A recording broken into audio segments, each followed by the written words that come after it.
Just a couple of weeks ago on the channel, we took a look at the PolyMega all-in-one retro solution that is currently in beta test and will release sometime in June.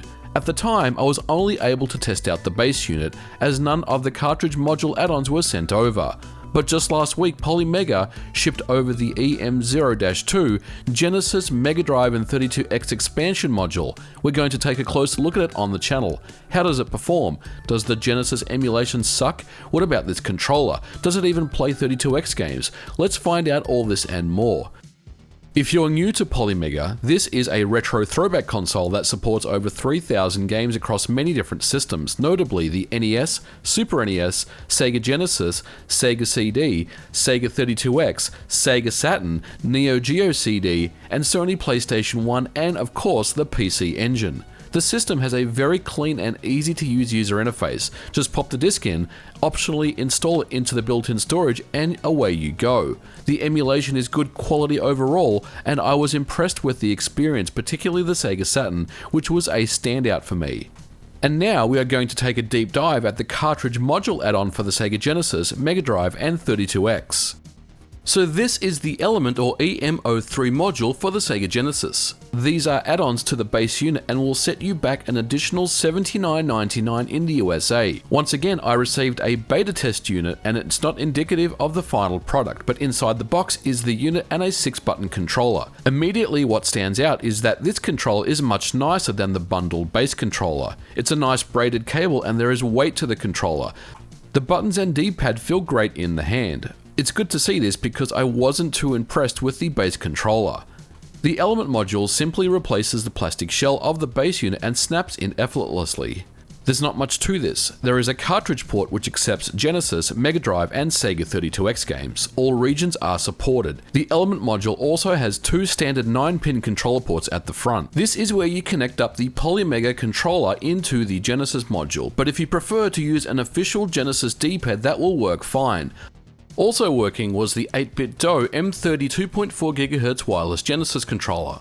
Navigation of the PolyMega system can be done completely with the bundled controller as well, but keep in mind if you decide to use an official Genesis controller, I couldn't find a way to exit out back to the game menu, and because there's no reset button, you'll have to power off the system and back on again. Playing games works in the same way as the CD-based system. Insert a game cartridge, within a second or two it will be detected. From here you can launch or install it to internal storage. If you do this, you won't need the original game cartridge anymore, and incidentally, you won't even need the Element module anymore. So technically, you could just dump your entire library onto the PolyMega storage and then never use your Element module again. This is because the base system runs the operating system known as Richter that contains all the emulation cores, including the ones for the Element modules.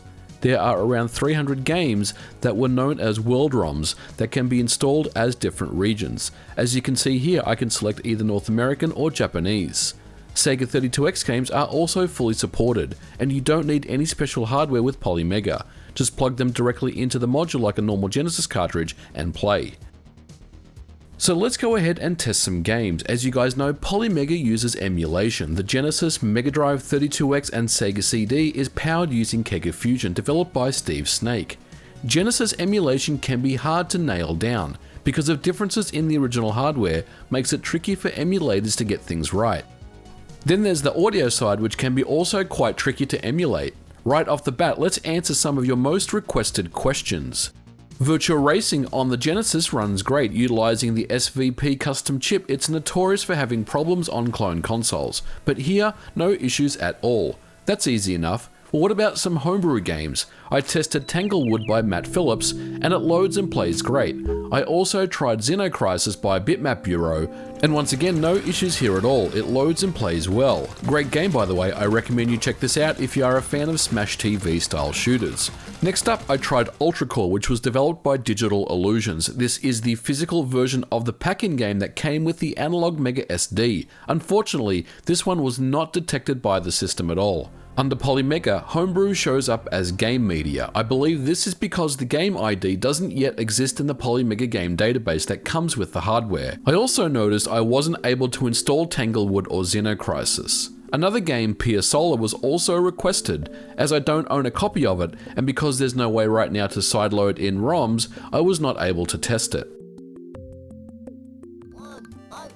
Super Street Fighter 2 is a game that has some complicated bank switching and sometimes can have trouble under emulation. PolyMega handles this game just fine. Other notable games that struggle, like Red Zone, work fine on the PolyMega. Sega Fusion has a very high compatibility rate.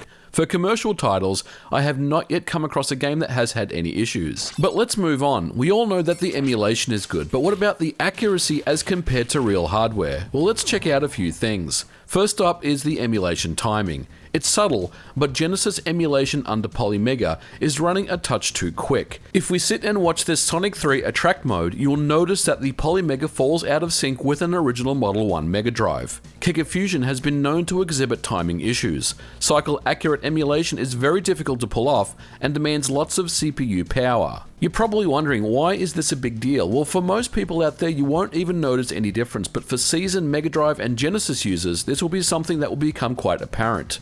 Color palette is also something I'm quite picky about, but first impressions here are quite good. If we compare Sonic 3 side by side once again, it's very close to an original Model 1 MegaDrive. But again, it's not perfect. A great example is comparing the whites on the background of the Sonic 3 introduction screen on both the MegaDrive and the PolyMega.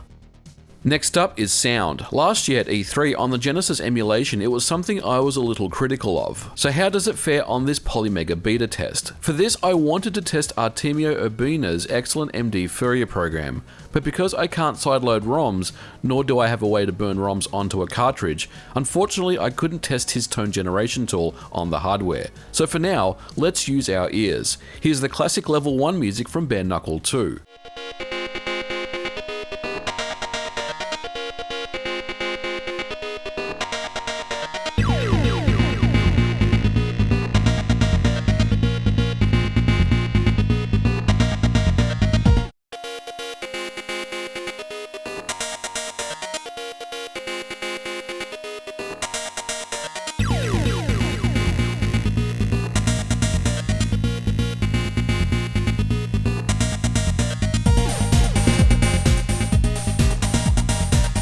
Overall it sounds decent, but it does have that tinny sound associated with emulation.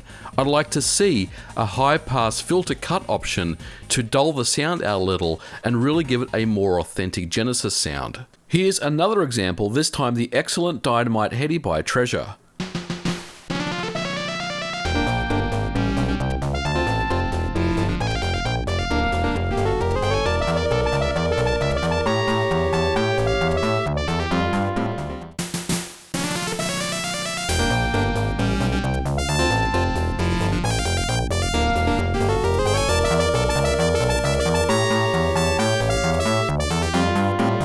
Overall, it's an improvement over the E3 build that I tried out last year. The team has clearly been working hard on the Yamaha YM2612 emulation.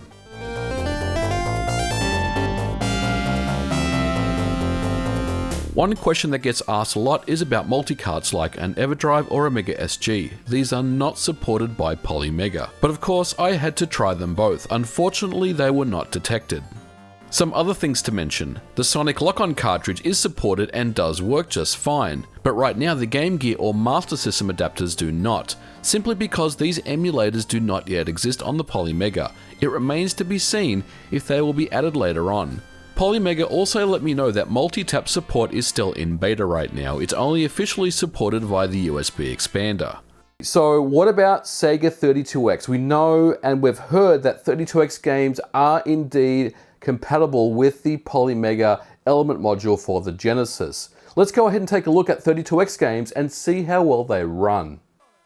Sega 32X is definitely a welcome feature to the PolyMega. No more messing around with adapters, pass-through cables, and external power sources. Just connect in the cartridge, optionally install and then play. It's simple and runs great with no noticeable issues that I can see other than the Sega Fusion timing issue that I mentioned before. I played through a range of Sega 32X games and I was quite impressed.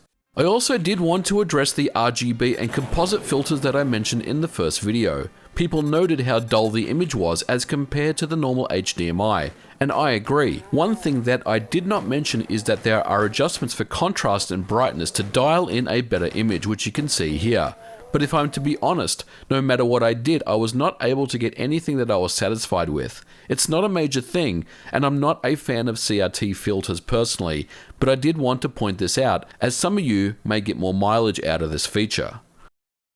So overall, for $79.99 on top of the $399 for the base unit, is the PolyMega Element Module for Genesis MegaDrive 32X worth the money? For most of you out there that want a great living room experience and you've already ordered the base unit, this is probably something that you're looking for. It does exactly what it's advertised to do. 32X games are a great addition to the device. The controller is good and sturdy, much better than the pack-in one with the base unit, and overall it's a good experience. For collectors who want to replay their games, this is a good solution too. Just dump your games once and play them all. Very easy and very convenient. However, for purists of original hardware, issues with timing and lack of sound options may deter you from this module in favor of something like the Analog Mega SD or the Mister. So there you have it, guys. That's the EM02 Genesis, MegaDrive, and 32X Element Module for the PolyMega, the first of the cartridge-based modules that we've looked at on the channel. And I gotta say, I'm impressed with the unit. I do like the controller that it comes with. It's a lot better than the pack-in controller. It feels great in the hand. It has weight to it. The buttons and the D-pad feel good. The braided cable is also a nice touch. And of course, because it's a cable controller, means the input latency is at a complete minimum. But I can't help but think that $80 for these element modules are a little overpriced for what you get. And I want to hear your thoughts in the comments below. What do you think about this? If you're someone that is invested money in the PolyMega or considering investing money in the PolyMega, is this something that you're going to pick up these expansion element modules as well, or you're just going to stick with the base unit? I personally think that the element modules are a little redundant because you really only need to install them once, install all the games onto the PolyMega storage, and then you never really need to use them again because you can just use the base system to play those games. So I'm still a little unsure about the actual purpose of the unit other than essentially just a ROM dumping tool. But let me know, guys, what you think about this in the comments below. Well, guys, we're going to leave it here for this video. Thank you so much for watching. If you liked it, you know what to do. Leave me a thumbs up. And as always, don't forget to like and subscribe. And I'll catch you guys in the next video. Bye for now.